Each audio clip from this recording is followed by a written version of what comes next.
Muy buenos días, muy buenas tardes o quizás muy buenas noches, estimado oyente, según el horario en que se encuentre escuchando este programa. Les habla nuevamente Nikos Ricoy desde España en esta serie de conferencias sobre el tema del divorcio que hemos venido desarrollando domingo a domingo y que hoy llega a su fin. Que el Señor bendiga la difusión de la verdad, solo la verdad y nada más que la verdad en todo lo compartido del tema del divorcio, siendo a nuestro juicio el segundo tema más importante en la Iglesia después de la salvación. Repasemos brevemente los temas tocados en las emisiones anteriores. Empezamos el primer día con las 5 razones por las cuales podemos creer y confiar en el manual de Dios para el tema del noviazgo, el matrimonio y el delicado tema del divorcio. Luego, en la misma conferencia, en la segunda parte, hablamos también de las alarmas, los filtros bíblicos y el principio financiero de Génesis para poder entrar en un noviazgo bíblico y así evitar un matrimonio que sea un manicomio. Posteriormente, en la segunda conferencia, vimos las 5 razones bíblicas en contra del divorcio y del recasamiento del divorciado. En la tercera entrega vimos y desmentimos concretamente una de las mentiras más graves de los divorcistas: decir que Dios es un Dios divorciado, desmontando esa mentira y los pasajes que ellos usan para defenderla. En la cuarta entrega analizamos detalladamente verso a verso 2 textos completos e importantes sobre el divorcio que son Mateo capítulo 19 y Deuteronomio capítulo 24, 2 importantes pilares de los divorcistas que hemos derribado verso a verso. En la quinta y anterior conferencia vimos algunos ejemplos de casos y situaciones de divorcio y qué hacer en tales circunstancias según dice la Biblia. Estos ejemplos y temas que dimos los hemos sacado de la recopilación de nuestra propia consejería pastoral en todos estos años. Para cualquier consulta, comentario, preguntas y demás, por favor sigan escribiendo a nikos@gmx.es. O si quieren repasar algún tema, por favor solicitarlo a la radio o entren en nuestro canal de YouTube Nikos Ricoy. Decíamos antes que el tema del divorcio es a nuestro criterio el segundo tema más importante en la Iglesia después de la salvación, debido a la repercusión tan importante y amplia que tiene, tanto aquí en la tierra como en la eternidad. En la tierra, porque un matrimonio que acaba en divorcio produce en cadena una serie de dolores muy amplios que van desde el dolor de los mismos cónyuges, siguiendo por los hijos, continuando por los familiares cercanos y finalizando por la Iglesia y también repercutiendo seriamente en toda la sociedad. Y en cuanto a la eternidad, todo el tema del divorcio y adulterio asociado normalmente tiene repercusiones aún mayores de dolor, porque el divorcio y recasamiento implican normalmente gente no convertida, todo lo cual la Biblia avisa que por todo esto las personas terminan en el juicio y posterior condenación eterna. La cosa es seria, estimado oyente. Pero no solo es seria, sino que es grave, y por eso combatimos contra los falsos predicadores a favor del divorcio y recasamiento cuando la Biblia condena a ambos. En nuestra consejería pastoral de años hemos visto que las personas divorciadas normalmente no son convertidas, han tenido un noviazgo no bíblico y no conocen el Evangelio. Estas 3 cosas se repiten en un grandísimo porcentaje de los casos que han pasado por nuestras manos. Por eso nuestra primera conferencia estaba dirigida a los novios o solteros en intención de relacionarse, porque si uno entra en un noviazgo sin tener en cuenta las alarmas, los filtros bíblicos y el principio financiero de Génesis, acabará en matrimonio destrozado o en divorcio. Si bien este fue el primer enfático tema que tocamos en esta serie, si alguien necesita recordarlo, ya hemos dicho que por favor se comunique con nosotros o se comuniquen con la radio. En el día de hoy, para finalizar esta serie de estudios del tema del divorcio, quisiera mostrar los argumentos que usan los divorcistas para defender su tesis. Si bien a lo largo de estos domingos, varios de esos argumentos los hemos ya esgrimido. Sin embargo, hoy, a modo de resumen, y añadiendo otros en una sola conferencia final, cerraremos esta serie tapándole la boca a los pastores que llevan a la gente a la condenación, bien por abrir una puerta llamada divorcio, o bien por la puerta del recasamiento. Entremos entonces en ver otros argumentos que usan los divorcistas y recordemos que los 2 argumentos más importantes de los divorcistas que ya hemos derribado en esta serie son: primero, que fornicación no es sinónimo de adulterio, y ellos dicen que sí. Segundo, que Dios no es un Dios divorciado, y ellos dicen que sí. Pero a estas dos grandes mentiras, los divorcistas añaden otros argumentos de menos peso simplemente para hacer bulto o, digamos, para hacer cantidad y así hacer que parezca más creíble su tesis o su defensa del divorcio, todo lo cual también derribaremos en esta conferencia. Empezaremos entonces por el argumento divorcista de Esdras capítulo 10. Para los que no conocen el caso de Esdras capítulo 10, les invito a que lean el capítulo entero, pero yo les adelanto brevemente el tema para ponerlos en contexto. Resulta que en esa época un montón de líderes, sacerdotes, levitas, cantores y personas del pueblo de Israel, más o menos unas 100 personas, se habían casado con mujeres extranjeras, y cuando Esdras se enteró del tema, puso el grito en el cielo, y hace una labor severa de purificación de la situación, mandando a todos esos varones israelitas que abandonen a esas esposas e hijos paganos. Así que los divorcistas dicen que ahí hay un caso de divorcio masivo, claramente demostrado y autorizado por una autoridad religiosa, que en este caso es Esdras, pero eso es una mentira. Pero si hacemos un cuidadoso estudio del tema, vemos que eso es una gran mentira, o sea, una falacia argumental que se deshace fácilmente. Primero, en ningún lugar del capítulo 10 de Esdras se habla de divorcio, ni se usa la palabra repudio, sino que se usa solo la palabra separar, palabra que se usa en el verso 11 del capítulo 10. El verso dice así: ahora pues confiesen su pecado, es decir, haberse casado con mujeres extranjeras, al Señor Dios de nuestros antepasados, y hagan lo que Él le agrada, es decir, sepárense de los pueblos paganos y de las mujeres extranjeras. Así dice el texto. Vemos que el texto dice separar, pero separar no es divorciar. Eso lo vemos precisamente también en 1 Corintios 7, donde allí se habla que si hay conflicto en la pareja, el pasaje dice sepárese, pero no dice divórciese. 1 Corintios 7:11 dice, y si se separa, quédese sin casar. Y en 1 Corintios 7:15 dice, si el incrédulo se separa, sepárese. Por lo tanto, separarse y divorciarse son dos palabras diferentes, tanto en el original hebreo y griego como en nuestras traducciones castellanas y en nuestro lenguaje cotidiano. Una cosa es separarse y otra cosa es divorciarse. Esta sucia estrategia de los divorcistas de intercambiar las palabras a su antojo ya la habíamos visto con el tema de fornicación, donde nos quieren hacer tragar que fornicación es adulterio. Y en este caso de Esdras capítulo 10 y 1 Corintios 7 nos quieren hacer creer que separación es lo mismo que divorcio. ¿Puede ver, estimado oyente, la actitud ladina de los divorcistas? Por eso hay que estudiar, porque si no, ellos ganan el terreno y engañan, y por esa razón estamos en esta serie de conferencias para derribar el divorcismo desde todos los ángulos. Les recuerdo el juego de palabras que ellos dicen. Primero, fornicación dicen que es lo mismo que adulterio. Y segundo, dicen que separación es lo mismo que divorcio. Esta es la estrategia manipuladora de los divorcistas que llevan a la gente al abismo y ellos también van al abismo.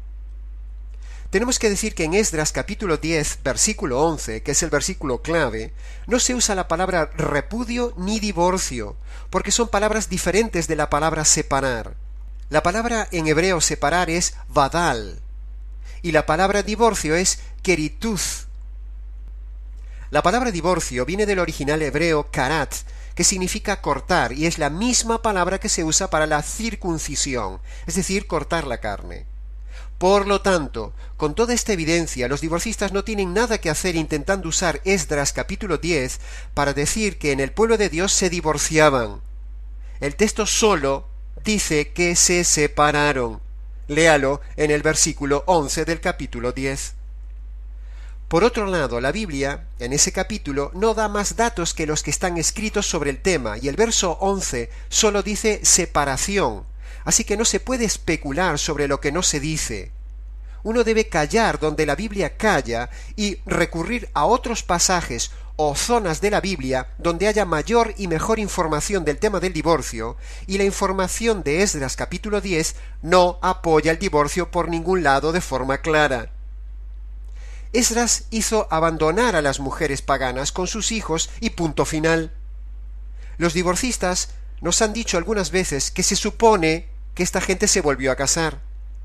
Pero eso es una suposición, una especulación que la Biblia no dice ni confirma. Por lo tanto, no podemos vivir de suposiciones especulativas, sino sólo de evidencias bíblicas. Por eso, una de las leyes de la hermenéutica que ignoran los divorcistas en el estudio de este tema es la famosa ley hermenéutica que dice que las premisas mayores y más claras deben predominar sobre las premisas menores y más difíciles o sobre versículos limitados de información. Repito, una de las leyes importantes de la hermenéutica dice que los versos importantes y mayores y más claros deben predominar sobre los versos menores y más difíciles de comprender. Cuando argumentamos sobre algo, siempre es necesario favorecer la explicación bíblica o argumento bíblico que tenga la mayor fuerza convincente. Es lo que se llama jurídicamente hablando el argumento a fortiori. La explicación a fortiori siempre tiende a inclinarse hacia lo que explique las cosas de forma aún más claras, aún mejor dichas, en mayor grado de aclaración, en mayor medida o en forma más abundante y con mayor razones. Por otro lado, al final del capítulo vemos que la cantidad de personas casadas con mujeres paganas era una cantidad muy grande, más o menos 100 personas, más de 100 personas. Así que probablemente esta medida tan drástica tomada por Esdras se debió a dos razones. Primero, porque el pueblo estaba en pecado y debían confesarlo como dice el versículo 11. Confiesen su pecado, es decir, haberse casado con mujeres extranjeras. Confiesen su pecado al Señor Dios de nuestros antepasados. La segunda razón era para preservar la pureza de la estirpe del pueblo de Dios, porque tanta cantidad de matrimonios con paganos afectaría la pureza de la identidad y la raza judía. Esto que decimos de que Esdras estaba purificando el pueblo y evitando que la estirpe se contaminara con paganos, queda confirmado y lo vemos claramente en el caso de Israel, reino del norte, donde Dios desechó a los samaritanos por estar mezclados con gentes de Asiria, cuando fue la invasión de Asiria a Palestina en el año 721 a.C. Recordemos que los asirios, cuando invadieron el reino del norte en el año 721, dejaron allí multitud de gente habitando en medio del pueblo de Dios que se mezclaron con los judíos que habían quedado y no habían sido deportados a Asiria, y así se mezclaron asirios y judíos, y así es como se formaron los famosos samaritanos. Por eso los judíos no se trataban con los samaritanos, como lo vemos allí en Juan capítulo 4, porque los samaritanos era una mezcla de judíos con paganos, en este caso asirios, y los consideraron impuros de raza, por no ser de la estirpe pura del pueblo elegido, sino una mezcla con los paganos asirios, como ya hemos dicho. Eso eran los samaritanos, una mezcla de judíos y asirios. Esto es lo que estaba impidiendo Esdras que volviera a suceder, es decir, que no se mezclara el pueblo con los paganos y sucediera lo mismo que en Segunda de Reyes capítulo 17, donde, como vimos en la tercera conferencia, que los asirios se mezclaron con los judíos y ahí salieron los samaritanos, como ya hemos dicho, hasta el día de hoy.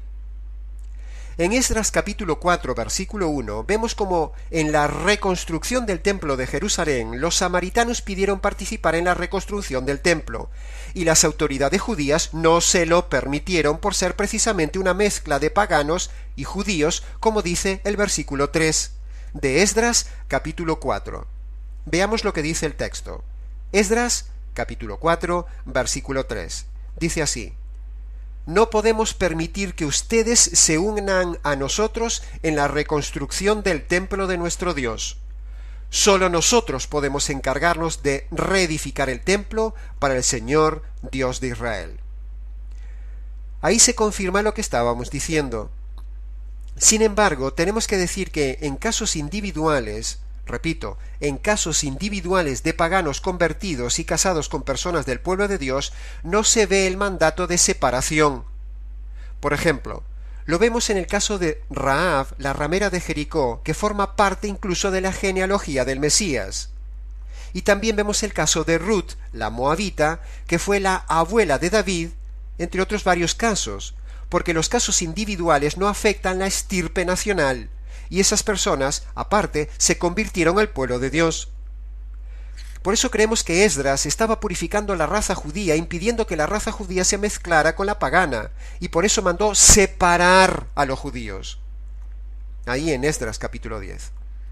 Si contamos los varones que se habían casado con extranjeras, entre los versículos 18 y 43 del capítulo 10, sacamos allí una lista de más de 100 varones, como ya hemos dicho, que pertenecían tanto al sacerdocio, como a los levitas, como al pueblo en general. Por lo tanto, todas las capas del pueblo estarían contaminadas, y se contaminarían desde lo más sagrado, los sacerdotes, hasta el resto del pueblo.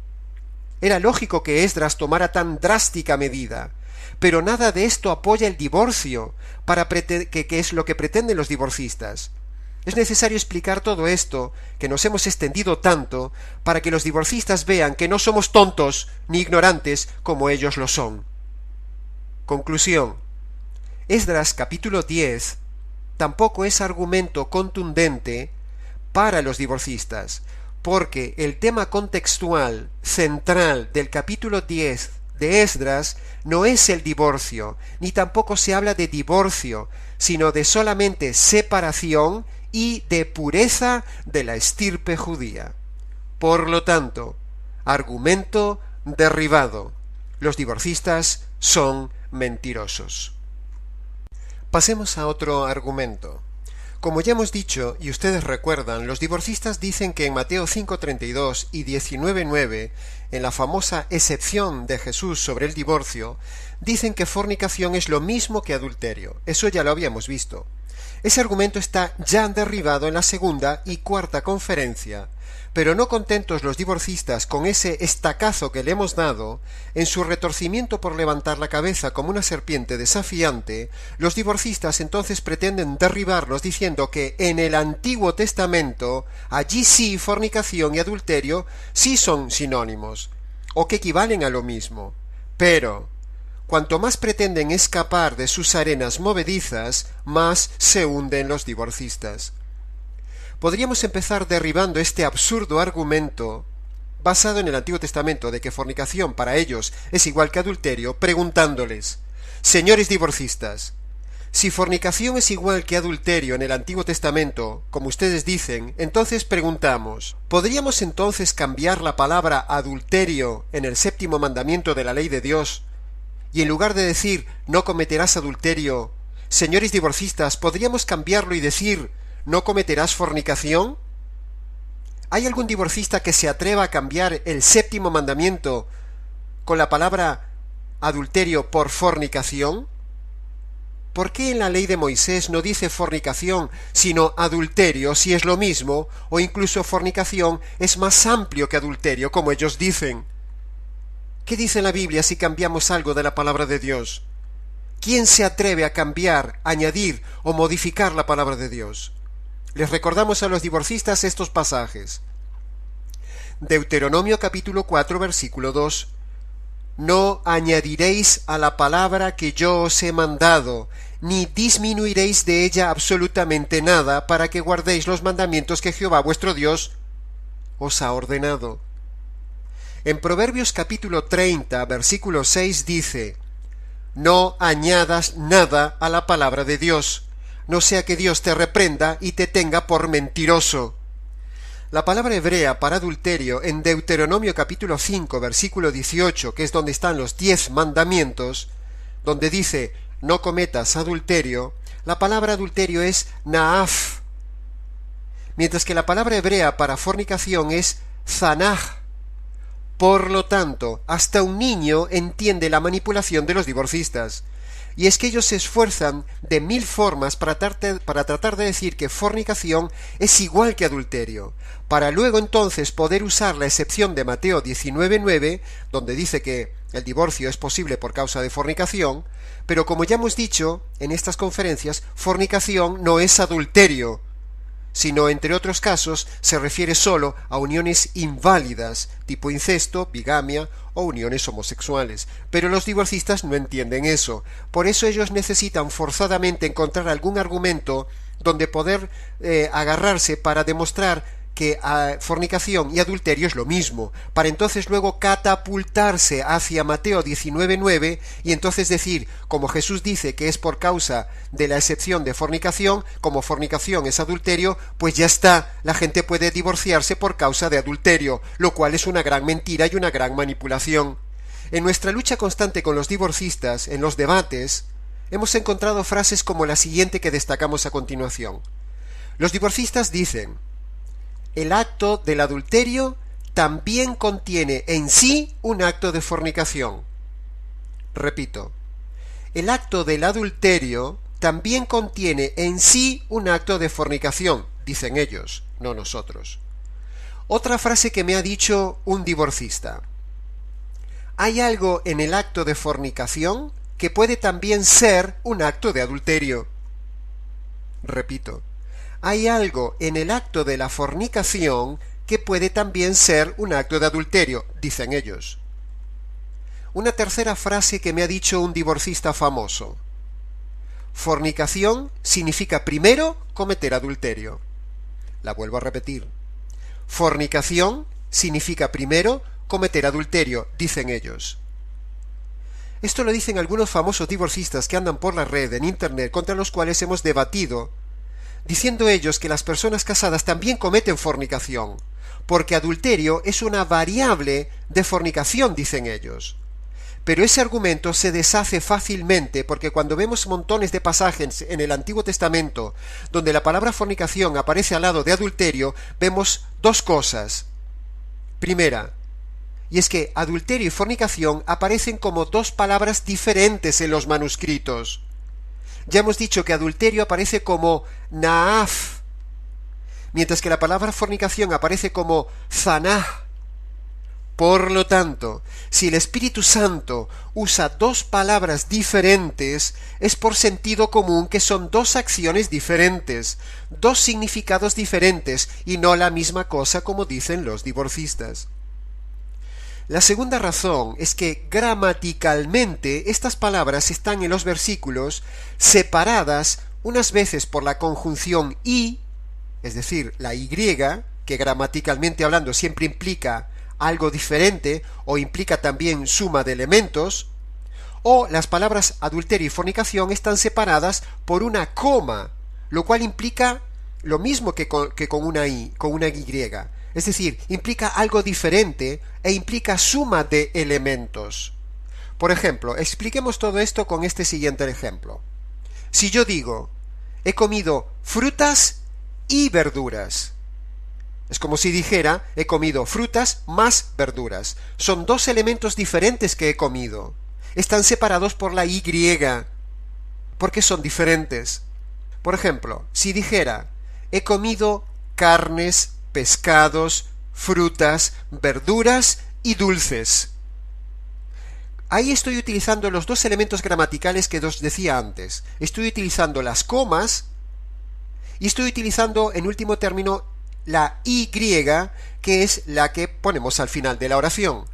Pero ambos, la coma y la y, implican elementos diferentes y implica elementos que estoy sumando.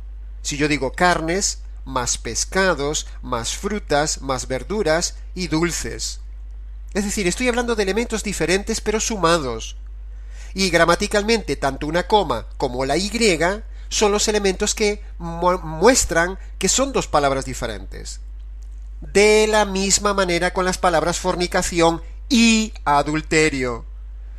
Cuando aparecen en el Antiguo Testamento con la letra I o con coma, es porque están apareciendo como algo diferente. Vemos que aparecen separadas, bien por la conjunción y o por una coma. Veamos entonces ejemplos que apoyan esto que decimos, con versículos, de que fornicación no es lo mismo que adulterio en el Antiguo Testamento. Por ejemplo, Jeremías capítulo 13, versículo 27.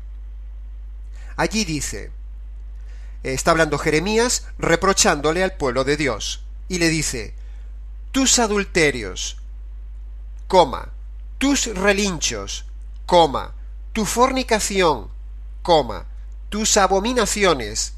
¡Ay de ti, Jerusalén!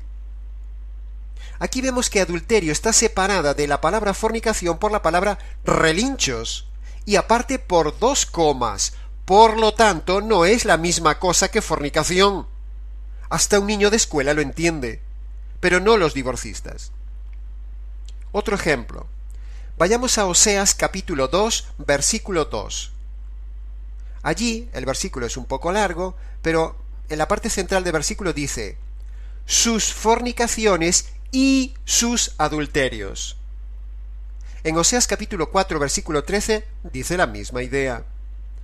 Oseas está reprochando al pueblo de Dios y dice: por lo tanto, vuestras hijas fornicarán y adulterarán vuestras nueras. Ahí vemos que una hija no es lo mismo que una nuera, y fornicación no es lo mismo que adulterio. Y ambos conceptos, ambos grupos de conceptos, están separados por la conjunción gramatical y, que implica cosas diferentes. En Isaías capítulo 57, versículo 3, tenemos un tercer ejemplo. Isaías está reprochando al pueblo de Dios y dice así: mas vosotros, generación del adúltero y de la fornicaria. Estimado oyente, de esta manera sencilla, usted puede ver y usted puede derribar a un divorcista cuando viene con este argumento de que en el Antiguo Testamento fornicación es igual que adulterio. Si bien es cierto que en el Nuevo Testamento ya habíamos dicho que son 2 palabras diferentes, ellos, no contentos con la derrota, como una serpiente que no quiere morir, se retuercen en el Antiguo Testamento buscando manipular como sea algo para tener razón y defender que fornicación es exactamente igual que adulterio. Para así entonces, como ya hemos dicho, ir a Mateo capítulo 19, versículo 9, y decir que cuando Jesús dice, excepto en caso de fornicación, esa sería la única excepción para divorcio, ellos dicen, ¿veis? Fornicación es exactamente igual que adulterio en el Antiguo Testamento. Por lo tanto, uno puede divorciarse por adulterio y volver a recasarse, lo cual es una mentira. Pero nada se puede contra la verdad, dice Pablo en el Nuevo Testamento. Nada podemos contra la verdad. Otro de los argumentos pequeños que utilizan los divorcistas es el caso de Oseas. Pero el argumento de Oseas es muy blando. Cada vez vamos mostrando argumentos más enclenques, porque Oseas, por mandato de Dios, como símbolo del pueblo, esa era la función de los profetas, Dios le hizo tomar una ramera, de la cual tuvo hijos, pero ese relato no defiende para nada el tema del divorcio. Hay que ser muy retorcido para forzar a decir que la mujer de Oseas era divorciada, cuando el texto no lo dice. Por lo tanto, argumento derribado. En primer lugar, era una ramera, no una divorciada. Y en segundo lugar, Oseas no se divorció ni se volvió a casar. Por lo tanto, por todo lado que lo veamos, no tienen razón. Por eso decíamos que estos son argumentos más endebles, pero que ellos, los divorcistas, usan para sumar y sumar cosas que hagan parecer que tiene peso su argumento, pero en realidad solo es aire. No valen para defender tamaño tema, el tema del divorcio. Estimado oyente, al llegar a la última parte de esta última y sexta entrega sobre esta serie del tema del noviazgo y matrimonio y divorcio, debemos recordar el principio universal que vemos en el libro de Génesis referente al matrimonio y el divorcio cuando hay un grave conflicto entre ambos, donde vemos que, cuando Eva pecó, es decir, cuando la esposa de Adán pecó, Dios no le dijo a Adán, ahora te voy a hacer una compañía nueva, siendo que el pecado inicial de Eva afectaría a todo el género humano de una forma catastrófica, mostrando con ello la terrible dimensión de ese pecado de Eva. Pero eso no implicó un divorcio de la pareja, por muy grave que fuera el pecado y las consecuencias que trajo. El pecado de Eva fue un pecado de múltiple dimensión y muy grave. En primer lugar, fue pecado de rebelión contra Dios. En segundo lugar, fue pecado de tropiezo a su esposo. En tercer lugar, fue pecado de repercusión humana global, ya que afectó a toda la humanidad. En cuarto lugar, fue pecado de repercusión de toda la naturaleza porque la naturaleza quedó estropeada. El pecado de Eva fue mucho más grave y de mayor dimensión que el pecado de cualquier ser humano sobre la tierra a lo largo de todos los siglos. Sin embargo, ni siquiera con esta situación Dios le dio a Adán otra Eva, ni Adán pidió otra Eva, sino que Adán siguió respetando su pacto y Dios no le dio otra mujer ni hubo ningún divorcio. Sin embargo, en el día de hoy, un pecado de menor dimensión que el de Eva, en miles de supuestos cristianos ya estarían pidiendo el divorcio. Después de este pecado de Eva, de tal magnitud, no ha habido otro pecado mayor cometido por el hombre en todas las generaciones. Por lo tanto, con esto queremos decir que, atención, sin desmerecer la gravedad de lo que implica, por ejemplo, la infidelidad, sin desmerecer la gravedad de lo que implica la perversión de un padre con una hija, sin desmerecer la violencia de género en el hogar, sin desmerecer la gravedad de la borrachera o la adicción al juego o cualquier otro pecado grave en la pareja. Sin desmerecer lo grave de todo esto, decimos con todo respeto a esas personas que padecen estas situaciones que, aun y con todo, esos pecados no son tan graves como el cometido por Eva, ni justifican el divorcio de un matrimonio. Sin embargo, la pareja Adán y Eva se mantuvo sin divorcio a pesar de la gravedad del problema. No estamos diciendo que se tenga que convivir y consentir un cónyuge adúltero, perverso, borracho, violento, estafador, no. No estamos consintiendo eso, ni muchísimo menos. Jamás diremos esto. La pareja en tales casos solo debe separarse. Pero lo que sí queremos demostrar es que por muy grave que sea el pecado de un cónyuge, ninguno tiene potestad de decidir sobre el matrimonio. Eso es lo que queremos decir, con el ejemplo del Génesis.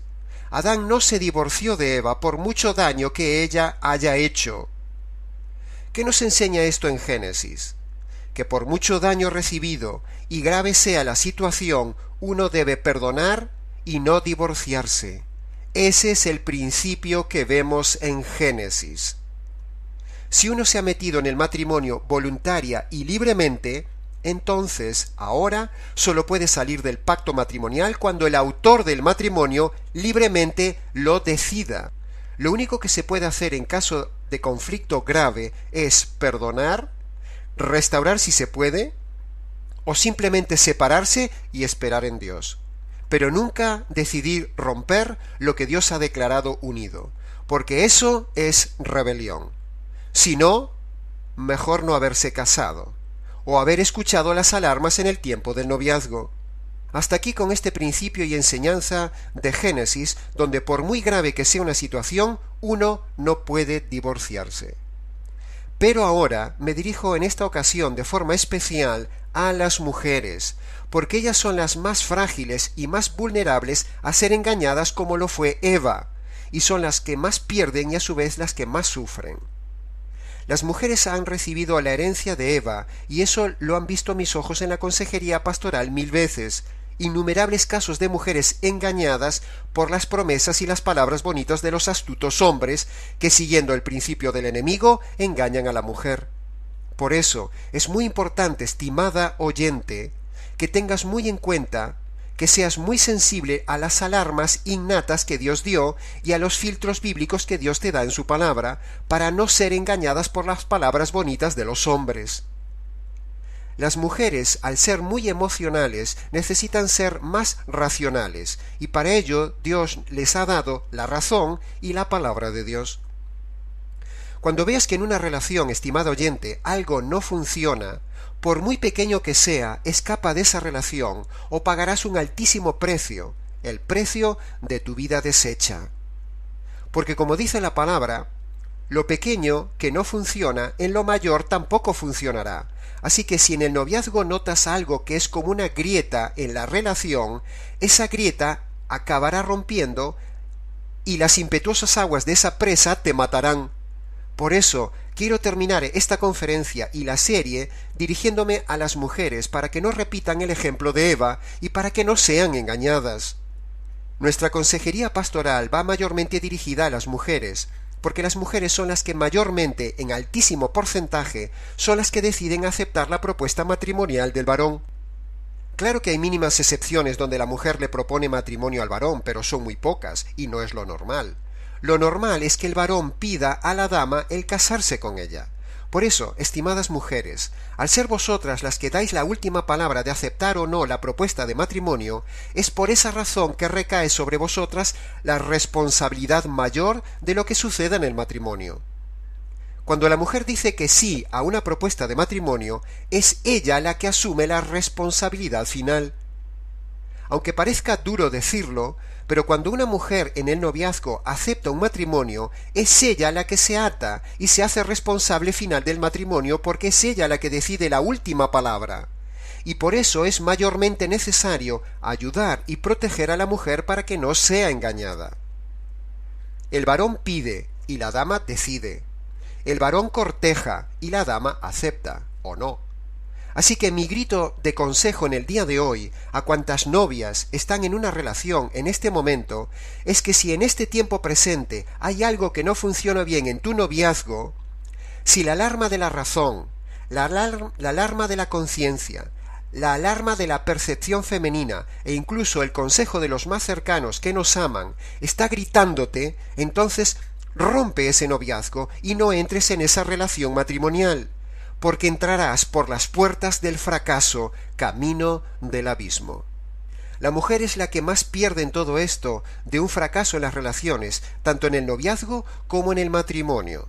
Por ejemplo, la mujer sufre violencia, la mujer sufre pobreza, sufre la carga del embarazo y de los hijos, sufre el abandono, sufre la dependencia, mucho más que el hombre, sufre el desprecio, sufre el juzgamiento de los demás mucho más que el hombre.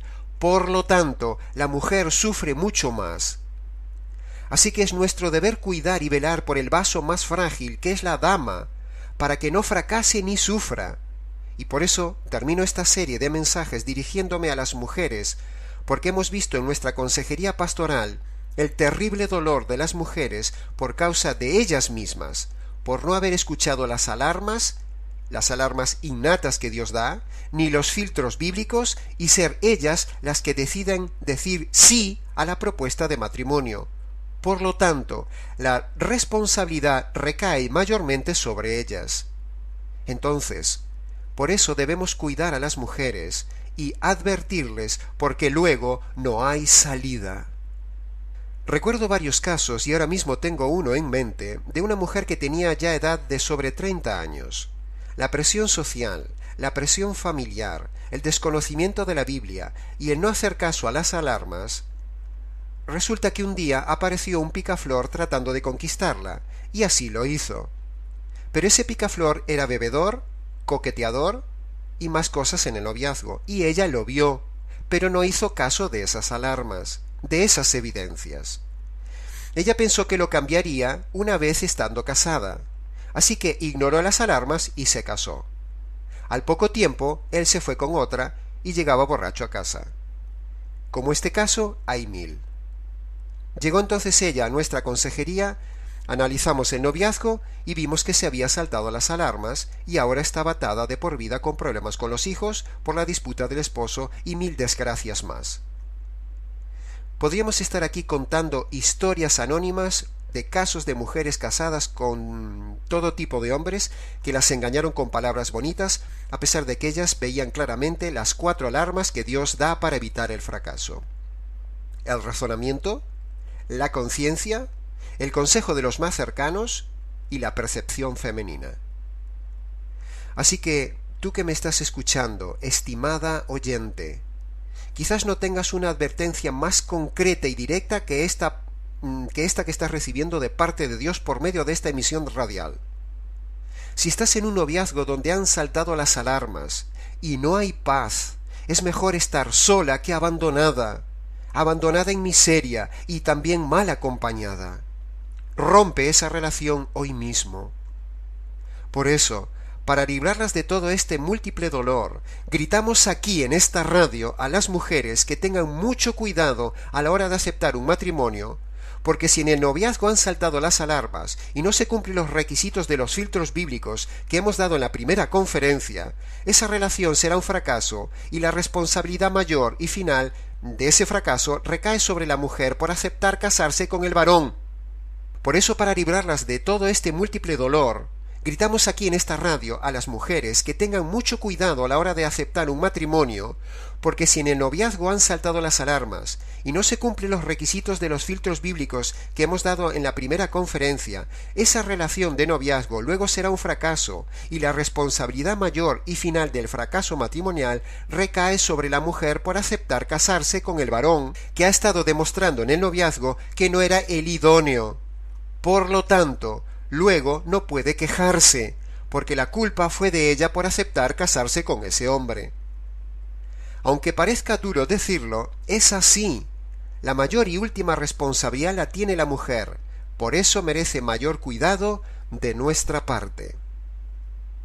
El diablo y el hombre se han enzarzado en destrozar a la mujer durante todos los siglos. Por lo tanto, es necesario defenderla, orientarla, enseñarla y protegerla para que no sea engañada por las palabras bonitas del hombre. Desde el inicio de los siglos, la mayor debilidad de la mujer es el oído. Sucedió en Génesis con Eva y sigue sucediendo en el día de hoy. El hombre engaña a la mujer, la seduce, se aprovecha de ella por las palabras bonitas y luego la abandona y ella sufre más que nadie. En montones de encuentros de consejería pastoral hemos visto que la causa de la ruina matrimonial es porque ellas vieron en el noviazgo que las cosas no funcionaban y a pesar de eso dijeron sí acepto. Entonces, ahora no pueden quejarse. Por eso queremos proteger mayormente a la mujer, porque es la parte más frágil y más fácilmente engañable. Porque es ella la que acepta y da la última palabra con el sí acepto casarme. Y porque es ella la más perjudicada posteriormente con los embarazos, la carga de los hijos y todas esas circunstancias y consecuencias nefastas. Por todo esto, quiero cerrar esta serie hablándole a las modernas Evas, para que no entren en una relación pasional ni emocional, sino que entren en una relación racional y bíblica. Solo esto es lo que perdura. Las emociones ya vendrán luego. Las emociones y la pasión no deben ser ni deben regir la relación, sino la razón y la verdad bíblica, tal como dijimos en la primera conferencia. Estimado oyente, hasta aquí esta serie de 6 encuentros relatada con todo el corazón, en base a nuestra propia experiencia directa en la consejería pastoral y tremendamente identificados con el maravilloso diseño del matrimonio. Pero para que el matrimonio funcione, debe ser hecho desde la conversión de ambos, y para que haya conversión es necesario el Evangelio verdadero, el cual es poder de Dios para vivir el verdadero matrimonio. Porque la fuerza de voluntad humana no resisten las presiones de un matrimonio. Solo en el poder de Dios, por medio del poder del Evangelio, se puede vivir el matrimonio con éxito. Y ese Evangelio verdadero es el que cierra esta conferencia. La Biblia presenta el Evangelio como si estuviéramos en una sala de justicia, donde el hombre es el infractor y el culpable, y Dios es el legislador, es decir, el que hace las leyes, y el juez justo. Por lo tanto, el verdadero Evangelio consiste en presentar a los hombres 2 noticias bajo un aspecto jurídico. La primera y mala noticia jurídica es que el hombre está totalmente condenado. Primero, por los pecados que comete diariamente, es decir, por lo que hace. Y también está condenado por tener una naturaleza mala, es decir, por lo que el hombre es malo. Pero por otro lado, el hombre enfrente tiene a Dios, que es un juez justo y santo. Por lo tanto, como Dios es así, Dios debe aplicar su justicia sobre los pecados del hombre, y también debe descargar la ira, o sea, el castigo que producen los pecados del hombre. Entonces, con todo esto que hemos dicho, el hombre frente a Dios tiene un grave problema. La justicia, el juicio y la ira de Dios están sobre él. Entonces, ¿cómo librarse de esta situación? Porque los pecados demandan justicia. Por lo tanto, si la justicia cae sobre el pecador cuando éste muere, entonces está perdido. Pero si la justicia cae sobre otro, entonces hay esperanza. Segundo, la buena noticia jurídica es precisamente que la justicia cayó sobre otro. En la cruz el Padre descarga la ira eterna sobre su Hijo Jesús para satisfacer su justicia eterna. Justicia e ira que uno mismo merece recibir en la condenación eterna. Entonces, cuando el Padre castiga y mata a su Hijo en lugar del pecador, de esta manera se cancela la justicia divina contra el hombre y se retira la ira de Dios sobre el hombre. En conclusión, Dios pone dos condiciones. Dios manda ahora a todo hombre que, primero, se arrepienta, es decir, reconozca y abandone sus pecados y reconozca su naturaleza mala. Y por otro lado, la segunda condición que Dios pone es que crea y confíe en la obra de justicia hecha en la cruz, es decir, la buena noticia. Cuando el hombre se arrepiente de sus pecados y pone su fe en la justicia hecha en la cruz, entonces Dios lo declara totalmente perdonado de sus pecados y totalmente reconciliado con Dios. Por lo tanto, ahora sí, el hombre puede entrar en la gloria de Dios si el hombre cumple estas dos condiciones. La resurrección de Jesús es la evidencia de que Jesús nunca pecó y que Dios aceptó este sacrificio perfecto a favor del hombre pecador. La resurrección es el sello y el complemento de la buena noticia. Como la resurrección es vida y es poder sobre la muerte, la resurrección es la que le da vida y poder a este Evangelio.